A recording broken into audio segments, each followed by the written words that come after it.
Hello everyone. हमने पिछले video lecture में देखा था कि भौतिक विभाग क्या होते हैं और उनका निर्धारण हम किन आधारों पर करते हैं। उसके बाद हमने पढ़ा था कि जो राजस्थान है उसको हम मुख्यतः 4 भौतिक विभागों में बांटते हैं। वो भौतिक विभाग थे पश्चिम का मरुस्थल, अरावली पर्वत और पहाड़ी प्रदेश, दक्षिण पूर्वी पठारी भाग और पूर्व के मैदानी भाग। तो ये भौतिक विभागों की सामान्य जानकारी हमने पिछले वीडियो लेक्चर में करी थी। अब हम इस वीडियो लेक्चर में जो पश्चिम का मरुस्थल है उस मरुस्थल के बारे में विस्तार से चर्चा करेंगे।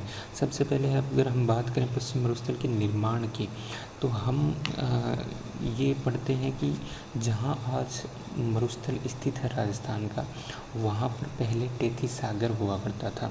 टेथी सागर का अध्ययन हमने महाद्वीपीय विस्थापन सिद्धांत के अंदर किया था, जिसमें हमने पढ़ा था कि गोंडवाना लैंड और जो अंगारा लैंड था उन दोनों के बीच जो जलीय भाग था उसको हमने टेथी सागर कहा था। तो इस मरुस्थल की जगह पहले टेथी सागर था। समय के साथ महाद्वीपों के विस्थापन के कारण और यहाँ पर नदियों की जमाव प्रक्रिया के कारण ये टेथी सागर है वो धीरे धीरे पीछे हटता गया और यहाँ पर नदियों के जमाव ने मैदानों का निर्माण कर दिया और यही मैदान अब आके इस मरुस्थल का निर्माण उनसे हुआ है। तो प्रारंभ में इस मरुस्थल के निर्माण में जो नदियों के निक्षेपण की क्रिया थी उसका महत्वपूर्ण योगदान था, लेकिन वर्तमान में यहाँ पर जो क्रिया चल रही है अपर्दन और निक्षेपण की, वो मुख्यतः वायुवीय क्रिया है, यानी कि वायु ही यहाँ अपर्दन और निक्षेपण में प्रभावी भूमिका फिलहाल निभा रही है। अब हम ये कहते हैं कि टेथी सागर के पीछे हटने से मरुस्थल का निर्माण हुआ है, तो टेथी सागर का कुछ ना कुछ अवशेष भी या कुछ ना कुछ इसके पक्ष में हमारे पास प्रमाण भी होने चाहिए। तो कुछ जो नमकीन झीलें यहाँ पर पाई जाती हैं, जैसे डीडवाना है, डेगाना है, सांबर है, पचपदरा है, लूणकरणसर है, ये सारी जो नमकीन झीलें हैं ये टेथी सागर की ही अवशेष मानी जाती हैं। इसके अलावा हम देखें तो जो मरुस्थलीय भाग है उसमें जीवाश्म ईंधन जैसे पेट्रोलियम है, प्राकृतिक गैस है, ये सारे कोयला है, ये मिलते हैं। जो पेट्रोलियम और प्राकृतिक गैस है वो सामान्यतः उन क्षेत्रों में पाई जाती है जहाँ पर जलीय भागों में वनस्पतियों और जीव जंतुओं का जमाव हुआ हो। तो ये भी हमारे इस टेथी सागर की थ्योरी के पक्ष में एक प्रमाण हमें प्रदान करता है। इसके अलावा यहाँ पर अवसादी सेल समूह पाया जाना भी यहाँ पर इस थ्योरी के पक्ष में एक प्रमाण है। अब इस पश्चिमी मरुस्थल के निर्माण की प्रक्रिया के बाद हम इस पश्चिम मरुस्थल के विस्तार के बारे में पढ़ते हैं। तो पश्चिम मरुस्थल का जो विस्तार है वो अरावली श्रेणी है उसके पश्चिमी और उत्तर पश्चिम भाग में है।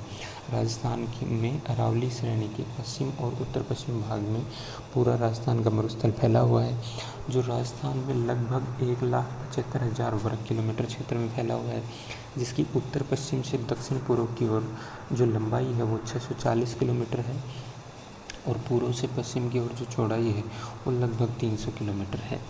इसकी जो पश्चिमी सीमा है वो पाकिस्तान से लगती है, जिसे हम रेड क्लिफ लाइन भी कहते हैं, और इसकी जो पूर्वी सीमा है वो अरावली श्रेणी और 50 सेंटीमीटर की जो समवर्षा रेखा है उसके द्वारा निर्धारित की जाती है।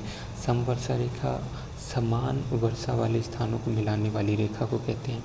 तो जो पूर्वी सीमा है इस मरुस्थल की वो कुछ तो अरावली द्वारा निर्धारित होती है और कुछ 50 सेंटीमीटर की जो समवर्षा रेखा है उसके द्वारा निर्धारित होती है। राजनीतिक दृष्टिकोण से अगर पश्चिम के मरुस्थल का विस्तार हम देखें तो ये 12 जिलों में विस्तृत है। इन 12 जिलों में जैसलमेर, बाड़मेर, बीकानेर, जोधपुर, जालोर, चूरू, गंगानगर, हनुमानगढ़, झुंझुनू, सीकर, नागौर और पाली, ये 12 ज़िले हैं जहाँ पर राजस्थान का जो मरुस्थल है वो विस्तृत है। तो ये एक अगर क्षेत्र के हिसाब से देखें तो राजस्थान के लगभग 60 से 61% भाग पर ये पश्चिमी मरुस्थल है वो फैला हुआ है। अब आगे हम बात करते हैं राजस्थान के पश्चिम मरुस्थल की उप इकाइयों की। राजस्थान के मरुस्थल को भी आगे अन्य इकाइयों में बांटा जाता है। मुख्यतः इसे 2 भागों में बांटते हैं। एक तो है रेतीला शुष्क मैदान और एक है अर्ध शुष्क मैदान। तो इन दोनों के बीच, इन दोनों को जो बांटने वाली रेखा है वो है 25 सेंटीमीटर की समवर्षा रेखा। 25 सेंटीमीटर की समवर्षा रेखा द्वारा राजस्थान का जो मरुस्थल है उसको दो भागों में, रेतीले शुष्क मैदान और अर्ध शुष्क मैदान में बांटा जाता है। रेतीले शुष्क मैदान को भी आगे दो भागों में, दो विभागों में बांट सकते हैं। ये है एक तो बालू का स्तूप मुक्त प्रदेश और एक है बालू का स्तूप युक्त प्रदेश। बालू का स्तूप युक्त और बालू का स्तूप मुक्त प्रदेश। तो इस लेक्चर में हम जो रेतीला शुष्क मैदान है उस शुष्क मैदान की ही चर्चा करेंगे। जो 25 सेंटीमीटर की समवर्षा रेखा है राजस्थान में, उस समवर्षा रेखा के पश्चिम का जो भाग है उसे रेतीला शुष्क मैदान कहते हैं। ये जो 25 सेंटीमीटर की वर्षा रेखा है, ये इसके पश्चिम का जो भाग है, जैसे ये जैसलमेर, बीकानेर, बाड़मेर, जोधपुर, नागौर और ये कुछ भाग चूरू का, ये जो चूरू का पश्चिमी भाग है, ये इनको शामिल करते हुए ये पश्चिम का शुष्क रेतीला मैदान है वो निर्मित होता है। तो ये कौन सी रेखा है? 25 सेंटीमीटर की वर्षा रेखा। ये 25 सेंटीमीटर की वर्षा रेखा है। तो इसके पश्चिम का जो भाग है वो शुष्क रेतीला मैदान कहलाता है। इस शुष्क रेतीले मैदान को भी आगे दो उपविभागों में बांटा जाता है।